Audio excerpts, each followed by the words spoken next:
A very beautiful plaque will forever be at Bellevue. So it was a nice thing. If you missed it, I know that Mark Mitchell was there videotaping, and I'm sure the program will be available. It was a wonderful patriotic day all the way through. It was also the 250th birthday of the Army, and you know that the United States Army was born 1 year before. This was one time before this country was a country, because we had to have an army before we could be a country, so it was a celebration of that as well. Is there any place up there? I am. Okay. I forgot a hearing aid. I don't know. Do you want closer to the front of the room? Pardon me? Want out front? We're just really glad that Ann made the effort to come. She missed the first bus, so they made a special effort to get Ann here, and we appreciate her. She is a lover of brown bag lunch and of history, and she knows a lot about it. Okay, brown bag lunch for next week is going to be a surprise, imagine that. But today, we're going to be talking about this man. And this, as you can see, is William A. Carson. He's another Maquoketa that made his mark in the world, or perhaps in his case we should say made his brushstroke. He was from one of the early prominent families of Jackson County. Talk a little bit about his father. Don't have a photograph of him, unfortunately, but his father was Dr. James A. Carson, and he brought his family to Maquoketa in 1878. He was a beloved country doctor. He was always answering the call, no matter the time or the distance or the weather. He was there, and much of that time he knew that once he got there, he would never be paid because there just wasn't money. But he was seen as a very, very kind and compassionate man. Dr. James Carson was a great community leader, always taking part in civic and patriotic affairs. He was born in Steubenville, Ohio in 1844, and that's where he grew up. He graduated from Madison College in 1861, and then in 1862, along comes the Civil War. And he found himself enlisting in the 97th Ohio Volunteer Infantry. After the Battle of Atlanta, several regiments were consolidated. And he was commissioned lieutenant, and then pretty soon he became a captain.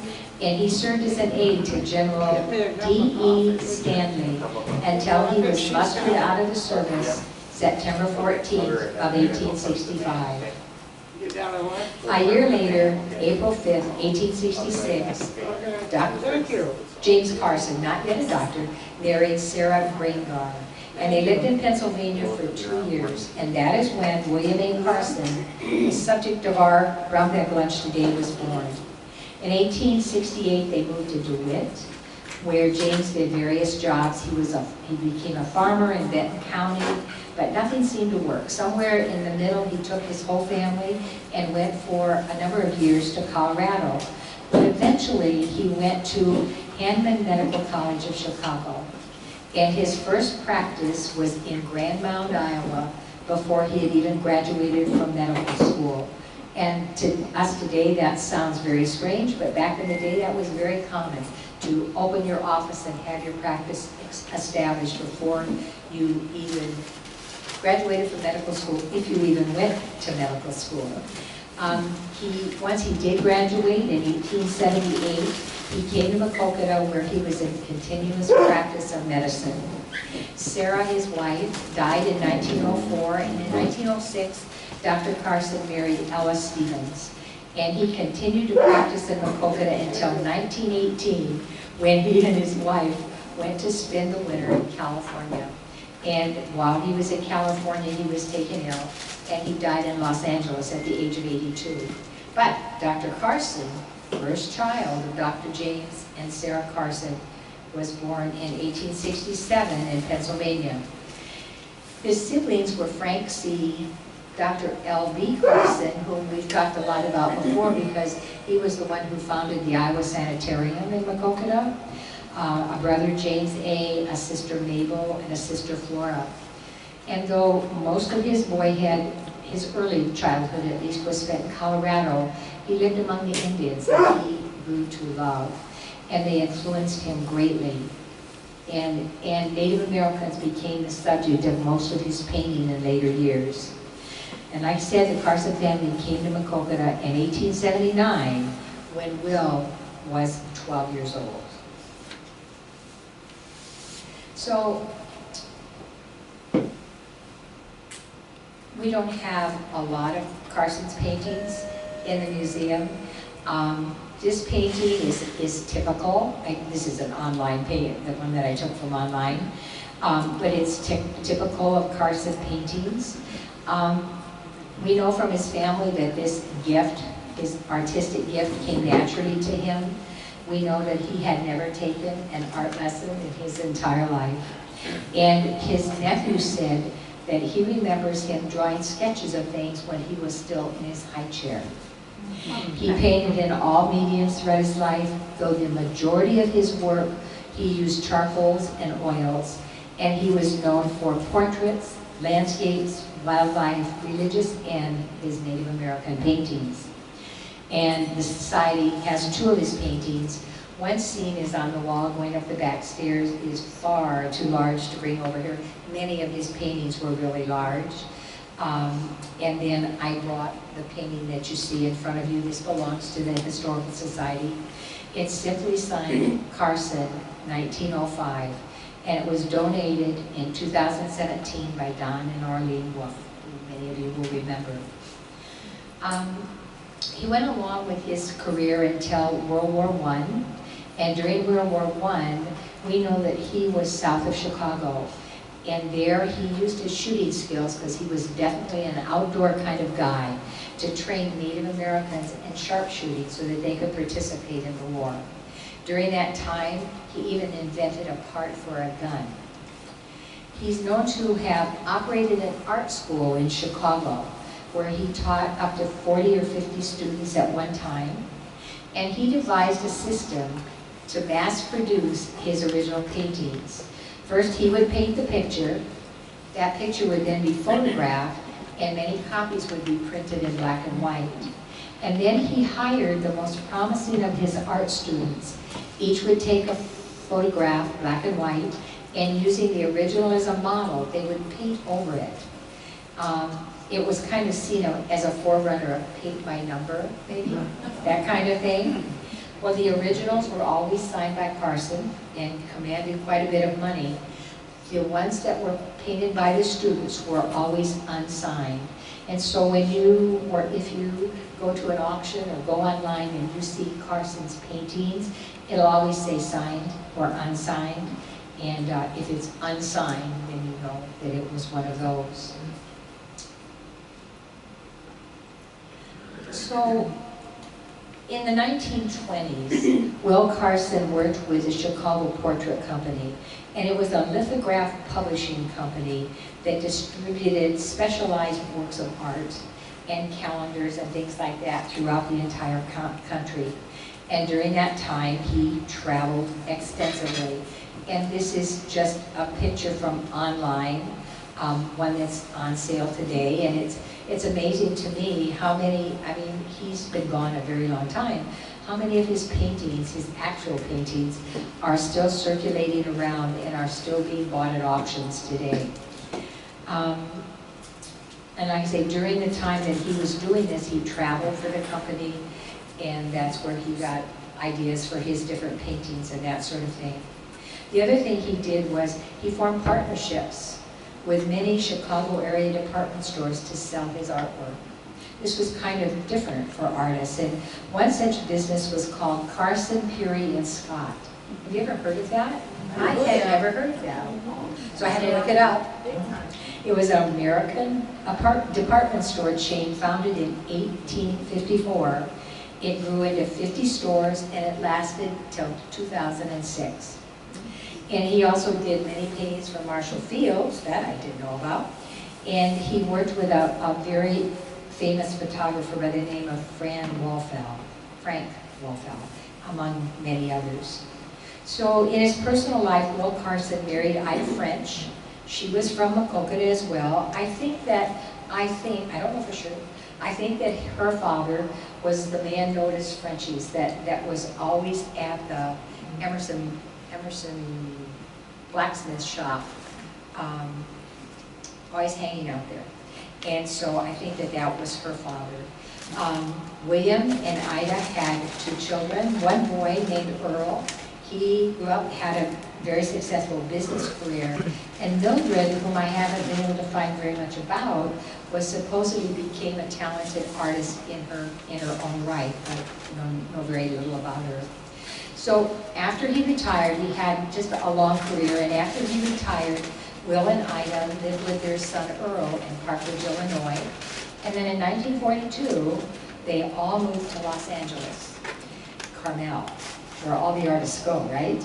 And Will spent much of his time there painting and traveling and that sort of thing. And then in 1947, he returned to Illinois, spending his remaining days with friends, Mr. and Mrs. Jess Scraggs of Lawrenceville. And though it doesn't say this, but maybe by then Ida had passed away, and that's just where he went. He passed away there in 1949 at the age of 82. His son Earl died in California in 1968 at the age of 64. And Louis Carson died of a Carson. It's easy to say Carlson because you know we love Lowell. So Carson died of a heart attack on April 21st of 1863, and he was the member of a fighter interceptor squadron in Oregon when he died. So William Carson was inducted into the Jackson County Hall of Fame in 1975, quite a long time ago. And at the same time he was inducted, Matthew Luckish and Carolyn Pendray, who we've talked a lot about, were inducted as well. So you can see that he was very important here historically. Frank Carson, who was the nephew of Will and of the Carson Funeral Home, of the Carson Pharmacy, performed the induction. And there were quite a few descendants in this area. There was Frank, Rodney, William, Don Carson, and then on the French side, Ida Mae Scott and her daughter. William Garfield Carson is also a nephew, and he's the one that opened Carson's Funeral Home. So they were quite a prominent family. But one person who knew Will Carson very well was H.D. Keeley. Those of you who remember H.D. Keeley, he was a Maquoketa attorney. And according to our records, he wrote a 5-page account of Will Carson when the artist was inducted into the Hall of Fame in 1975. But I've yet to find a copy of that. I don't know what happened to that. We don't have it anymore. But you've heard the names of Corliss, Beatty, and Keeley. They were attorneys at law, and their office was at 126 West Platte Street. And it was from there, in 1984, that Keeley wrote a paper called Memo on Carson's Pictures, and he addressed it simply to Lee, L-E-E.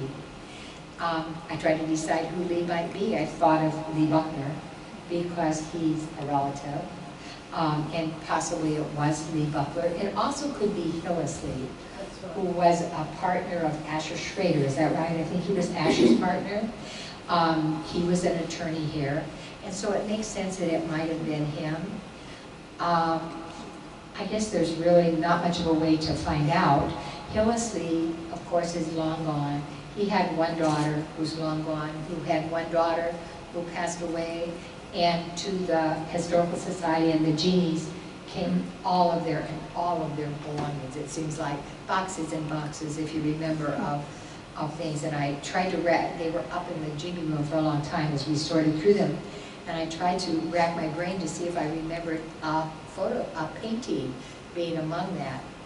I don't remember, so if any of you do, please let me know. Well, Keeley, our attorney, had known Carson earlier when he was living here, but and he talked about his dealings with him in his letter. He talked about when the artist returned to Maquoketa in either 1929 or 1930.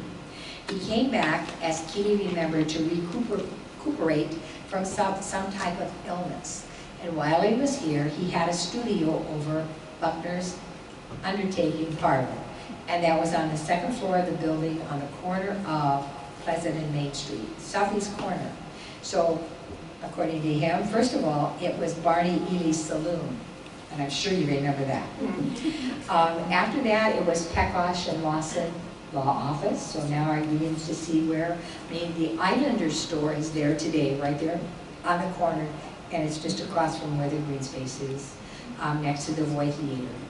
So some of the upstairs was used by the Buckners for their embalming service and for casket displays. And I recently, 3 or 4 months ago, got to tour the second and third floors of that building. And I was amazed because it's very, very spacious. You would not think that from the outside, with high ceilings, and you could see from the plastered walls, the curved plaster walls and that sort of thing, that at one time it had been quite an elaborate place. But that's where his studio was when he came back to recuperate, as Keeley remembered. Another thing that Keeley talked about in his letter is the Payne's Cafe. So Will Carson, according to Keeley, made an arrangement with Frank Payne, a longtime restaurant owner. And here you see, can you place where that is? You see where the Pastime Theater was, going north down the street. The white buildings were the Marrero buildings. That was all, that area was burned in the big fire of 1915 and then rebuilt. You see it as it's been rebuilt there. Keeley said that it was at this restaurant where he and Carson became reacquainted and really became friends. He said they talked a lot of paintings, and he remembered in his letter at least that Carson had painted the lion painting first, a natural bridge painting, which we'll talk about, another caves picture, which was to be Lee's, and lastly, a mountain scene. And Carson then invited Keeley up to his studio to look at some of his work, and Lee, when he was there, the picture that was to go to Lee was on the easel and in progress. And it was at this time that Keeley learned of Carson's artistic process. And this is how Carson described it to him. He would go to the caves, and he would sketch a view that he wanted to paint in charcoal. Then he'd come back to the studio, and he'd paint it. And if he didn't like the finished product, he'd go back to the caves and do some more sketching, and then he'd come back and he'd either repaint part or all of the picture. And that's how he did his paintings. According to Keeley, there was a man by the name of Gene Sears that lived in Maquoketa at that time, and he provided taxi service in Maquoketa. He had a Model T Ford coupe, and he was the person that would take Will Carson out to the caves. Said the caves were about 9 miles away. He'd have to wait a couple hours while Carson sketched whatever it was he was going to paint, and then return him to Maquoketa, all for the fabulous price of $1. So, after the pictures were painted, Payne got into an argument with Lenora Decker. She was part of the Decker family. She married Marrero, and at this time she owned the Marrero block right there, where the restaurant was. He got into an argument with her, and so he moved the Payne Cafe across the street and down to the Lion block. So this is the Lion block, and if you're, maybe you can see the sign that says Payne Cafe right there. Okay. The argument, I guess, was over a raise in the rent. Now, there are a lot of arguments over raises in rent. But according to Keeley, who was the lawyer in all of this, so he knew the details, in negotiating, it got down to the place where Lenora was willing to accept only $1 a year increase in rent. $1 for the whole year. And Frank refused to sign, and so he moved. Well, according to Keeley also, Frank Payne had been in financial trouble before, and Payne's wife had loaned him $1,000 to save the restaurant. And this money she got from an inheritance that she received. So, in consideration for the $1,000, Frank gave her the 4 Carson paintings that we've just mentioned. And it was Keeley who drew up the bill of sale, so it's all very legal. Well, after a couple of years, Frank Payne was again in financial difficulty, and he went in and told Keeley that he wanted to declare bankruptcy. So as his attorney, Keeley advised him that bankruptcy was a very poor choice for someone of his age, and instead Frank agreed to make out an assignment of benefit of creditors, and this was much cheaper for him. But he wanted to get his paintings out of there because they belonged to his wife. Keeley advised him to take them home, but he was afraid his creditors would find them at his house. So he took them to Keeley's office and he stacked them on top of a big safe, and he covered them up with big sheets of paper. And that's where they stayed for a while.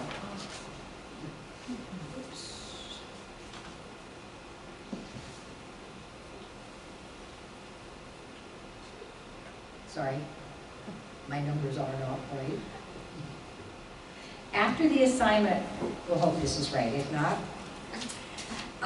After the assignment was closed, Frank began contacting people who had admired the paintings as they came into the restaurant and expressed an interest in buying them if they were ever to be for sale. Well, of course, as so often happens, these same people then told them that, oh yeah, they would love to have one, but they just didn't have enough wall space because these were pretty large paintings. And so as all this was going on, he needed the money for the paintings, Frank died. So his wife continued with the contacts, and she came up with the same results. She couldn't find anybody to buy the paintings. And so she went to Keeley and she told him that she thought that he was the only one who thought these paintings were worth anything, and that he should make her an offer. And so Keeley told her that he couldn't. That first of all, she was his client, so it would not be ethical for him to do that. Second of all, he could not afford to pay her what he felt those paintings were worth, 4 of them. Third, he thought that her children should have them. Well, it seems that her children lived far away, and her children didn't want them, so she again insisted that Keeley make an offer. And so finally, Keeley agreed to make an offer. But he would not consummate the sale until the children signed off that this was okay. And then he purposely made an offer so low that he was sure that she would not accept it, because he just didn't want to be embroiled in all this. But 10 days later, he came back and he said, "You've bought the pictures." So Keeley made out a bill of sale and gave her a check for $125.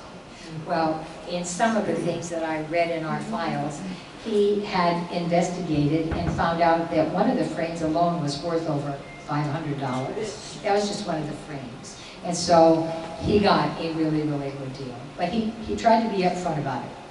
So here we are. Keeley had 4 of Carson's paintings, which he had acquired, and he displayed them in the law office on West Platte Street that we've been talking about.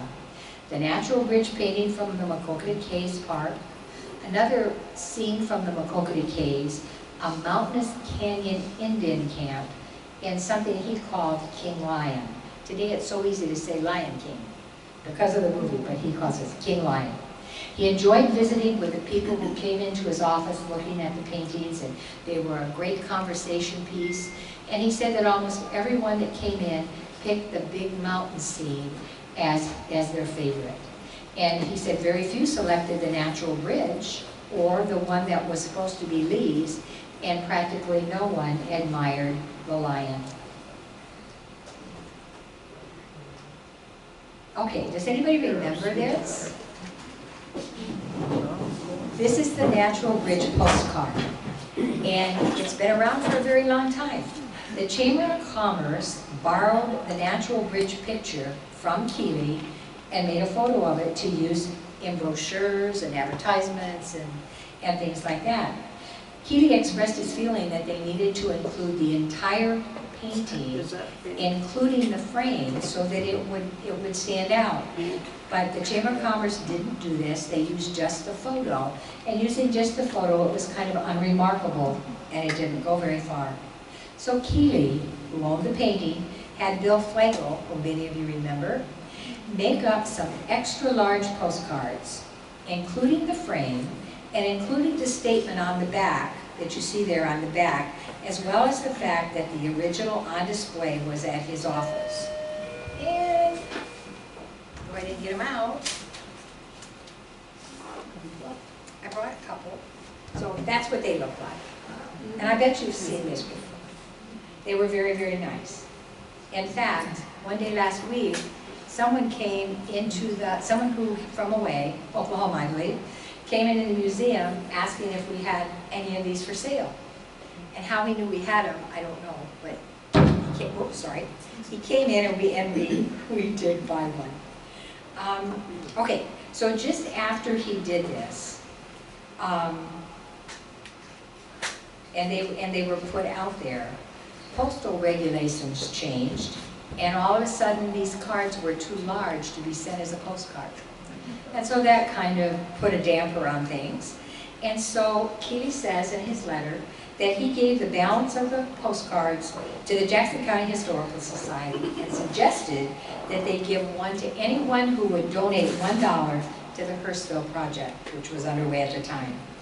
He said that at the annual meeting, this raised $30 or $35, and he was very disappointed. And he said, since then, the box of postcards has been sitting at the bottom of their case. He gave them to the Historical Society, said that they had been sitting at the bottom of our case with no publicity, but he knew where he could go if he wanted some of them back. And then he closed his letter to Lee by saying, hope I haven't bored you, but this is the history of the paintings. Don't make me an offer because they're not for sale. So now we know a little more about these paintings that are pretty famous. Okay, so Rachel Keeley, some of you know Rachel Keeley. Okay, Rachel Keeley Porter, right?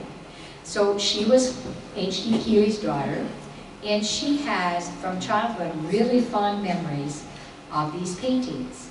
And she said that she had especially loved the lion painting. Now, I've tried very hard to find a photograph of the lion painting, and I have not been able to. So if anybody knows of one, please help me out.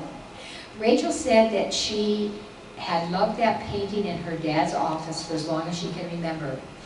It hung on the wall over a large safe with Keeley's desk just in front of it. And as a little girl, she could always imagine this lion stepping out of the frame, down onto the safe, jumping on the desk, and then onto the floor. But she said she never thought that that lion was going to hurt her dad, because though it looked regal and imposing, it was yet looked very friendly.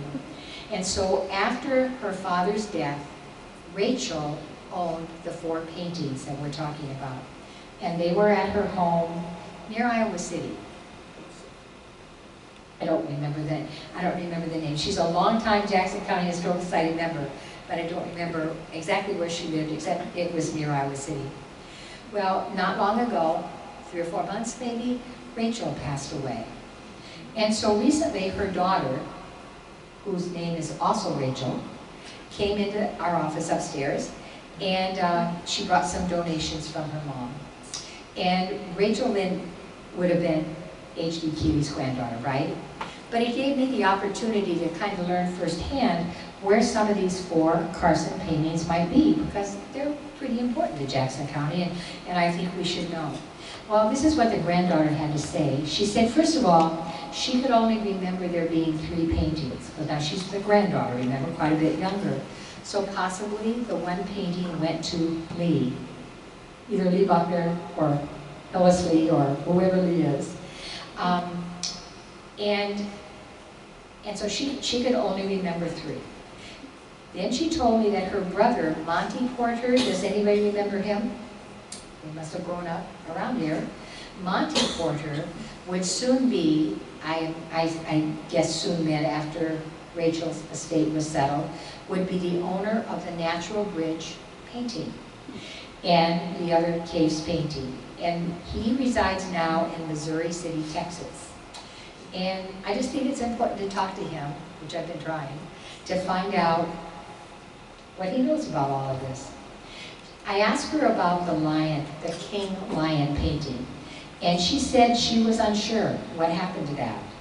Evidently, some point in their family history, there had been a bad fire, and she thought it was possible that this painting of the king lion might have been destroyed in the fire. But she didn't know for sure, because hopefully it might have been sold just before the fire, which means that it still exists somewhere. So I'm going to try to track down Monty Porter and see if he has any knowledge of this or where this might be. So then, an interesting article appeared in the Jackson Sentinel in 1930, okay? Apparently, it was while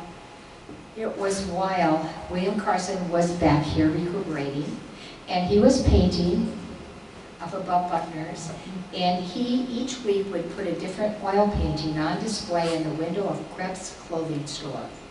So there's an ad in the paper about this. It says that this particular painting for that week, it didn't have a picture of it, said that it was a pair of lions lurking along a mountain path, watching a group of horsemen moving along a narrow pathway. And then the article ended by saying that Mr. Carson would be returning to his studio in Chicago in a few weeks. And if you wanted one of his masterpieces in oil, you had better place your order without delay, and then to watch for the next week's painting, the window. That would be in the window of Krebs clothing store. So there was that article in the paper. But we do know that in 2012, there was a website dedicated to William A. Carson. And it was made up of emails from people who had Carson's paintings from all over the country. And it contained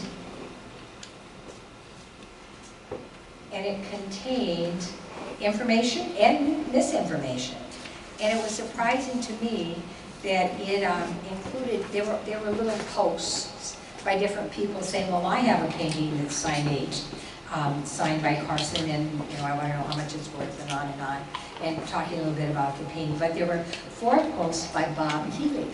Does anybody remember Bob Keeley, who was H.D. Keeley's son?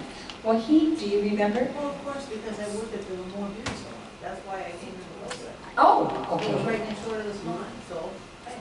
Okay. Do you remember any of these paintings? Nope. Okay. So, anyway, he put several posts on his site, stating that his father, H.D. Keeley, had owned the 4 paintings that we discussed, and he said that by this time, Rachel and her sister, I don't know her sister's name, if anybody does, they each had one of the cave paintings, and at that time, that Bob Keeley, had the other 2, the lion and the Indian encampment. But he knew nothing about the artist, which I found kind of strange. But he advised anybody who was looking for information about the artist to contact Gene Buckner, because obviously there was a relation. So he also said in his post that Will Carson never lived in Maquoketa, and he certainly did, both earlier and later. And so obviously he was not very well informed when he was putting these posts up there. Also in 2012, the Jackson County Historical Society partnered with the Maquoketa Art Experience to host an exhibit of Will Carson's paintings. It was from September 20th through October 30th, again 2012, and it was in the North Gallery. And 32 of Carson's paintings had been borrowed from people around the community and were on display. Does anybody remember that? Did you go to that exhibit? Okay. Well, 16 of those paintings were owned by members of the Carson family that you see here. And Rosie Noonan and Janet Parmenter were co-chairmen of the event. Lowell Carlson gave a talk on the life and legacy of the artist, and in a very informative presentation at a special reception on the 29th. So then I thought to myself, gee, I've been here for about 10 years by now. How come I don't remember any of that? Which I don't.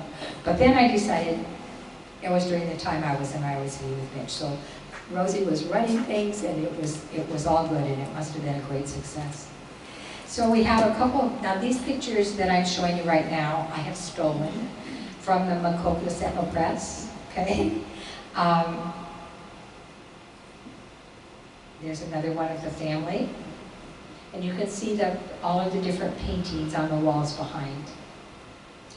So the Macoka Sentinel Press printed 3 different articles covering the event.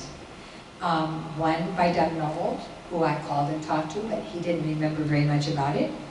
One by Kelly Burlock, and one by Lowell Carlson. And they described the art experience exhibit in their newspaper articles. Doug Noble wrote, William A. Carson was a prolific painter and illustrator who lived part of his life in Maquoketa. The event honored a man who was described as very, very talented, but who had been in the shadows of his own community. I thought that was a deep thought. Lowell wrote that his research suggested that his family members who lived in Maquoketa at the time that he was here knew of him, but not a lot about him. And so maybe that's why we don't know a lot about him even today. And Lowell reminded us that Carson had a talent for marketing as well as creating art, which a lot of artists do not have. He was an illustrator for publications such as magazines and catalogs and calendars. He was especially a livestock illustrator, painting a lot of beef cattle. His life and his art, according to Lowell, spanned from the Civil War to the atomic age. He painted what gave him pleasure, what his audience enjoyed seeing, and to Lowell, that was a full life. And that sounds very much like Lowell. Kelly, I did it again. Kelly summed her article up this way. She said Carson's paintings capture an early, never-to-be-seen-again snapshot of Jackson County and every other location that inspired him. They serve as a historic record, as well as a testament to his natural, self-taught talents.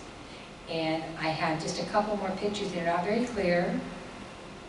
There are the Larrys looking at some of the exhibits at the art experience.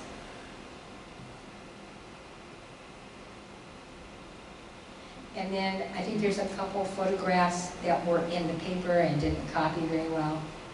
There's one. It's just kind of hard to tell from the newspaper article. And then there's another. So those are just kind of typical of his paintings, but someone in this area owns those paintings. Okay, so if you would, take a look at this picture. It's supposed to be William A. Carson, artist, but the date's 1975, and we just said that he died in 1949. So there's something not quite right here. So I don't know if the artist part is wrong, and this was Bill Carson, who started the Carson Funeral Home, because the time would be better for that. But this picture was in our Hall of Fame file from 1975, so maybe that's why it says 1975, I don't know. Does anybody have any ideas who this might be? It's not the best picture in the world, but anyway, I guess we can only speculate. So this is another of his paintings that has become quite famous over time, and you'll see that these are just a few pictures that I'm going to show you that came offline. But this particular photo sold in 2022. It was 30 inches by 40 inches, as you can see, painted in 1910, and it's untitled. So what does that mean? It means that it's not an original painting, but one that one of his students painted over, right? Otherwise, he would have signed it himself. And I learned from all of these things, each of the auctions that sells his art show 4 pictures. One of the painting with no frame, one of the painting framed, one of the back of the painting, and then one of the signature. So here's another painting that was on a website, sold just last year in 2024. So his paintings people are still collecting his paintings out there, lots of them. And so this one was entitled Bear Creek Canyon. I've noticed that not all of his paintings that I've seen online have a name, which sounds kind of strange, and yet in a way they're landscapes and a lot of them look alike. So, you know, how would you differentiate with a name? But this one was called Bear Creek Canyon, and it was pastel on paper, which was a little unusual for him. But here you see his signature that was at the bottom. According to art experts, and there's another picture, so that's the picture of the signature that came with this. It was painted in 1910. So according to the art experts, William A. Carson was known to have used 7 different signatures over time. And they studied those signatures to verify that this is actually an original painting by him, etc. And the only one I have seen online is this one, W.A. Carson, and he writes it just this way. But some of the letters in our files that we've been talking about remark about his signature on some of the paintings that are around here, where he signs it W.A. Carson or William A. Carson, but the C is encircled. So the paintings from around here seem to have a circled C. I don't have a picture of one of those. But it's just interesting to, I'm sure that people who know a lot more about art than I do could have gleaned a lot more information from these online sites. And I did find to know how much they paid for the painting, who bought it, etc., then you have to buy a very expensive membership so that you can go into their files and see this kind of information. So what I have is just what's generally available to the public. And you can see that there's letters across here. That's so nobody can steal their painting. So this is another one of his landscapes. It's really peaceful and beautiful.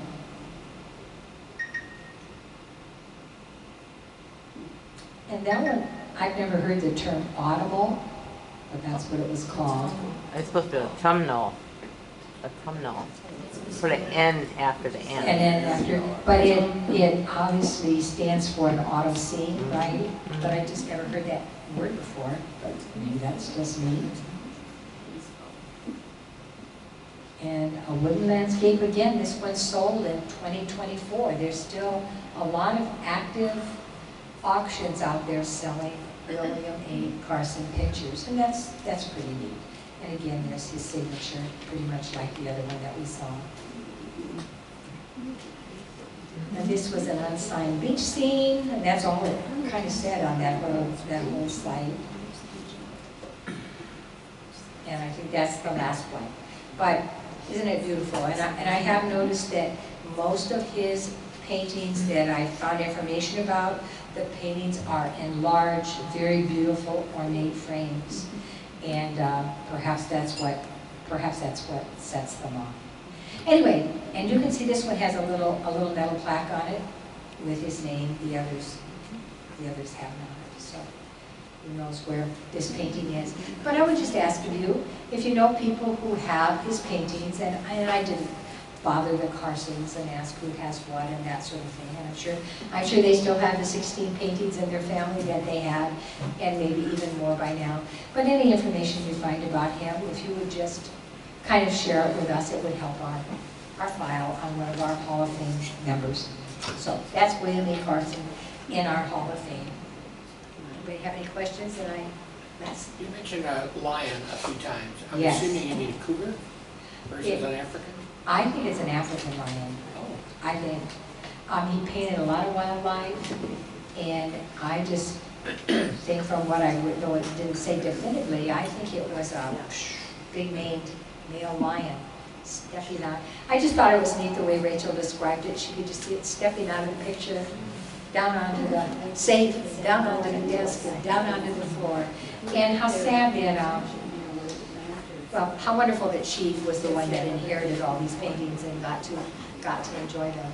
And I don't know if they're, I did try in my limited time to find out if the 2012 exhibit, if someone photographed all the paintings, so that there are photographs of all of these. Of course, that one would not have been there. Doug Melville did not think so, and he did not have any paintings or any pictures himself. So. Anyway, Any other, any?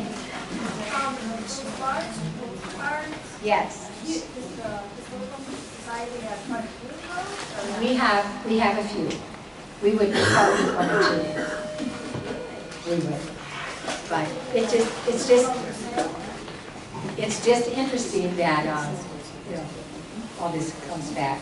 But how fortunate we are to have this letter from H.D. Keeley that kind of gives us some of the inside information about what went on with this artist and how he thought about things and how these things got passed down. So anyway, all right, thank you very much.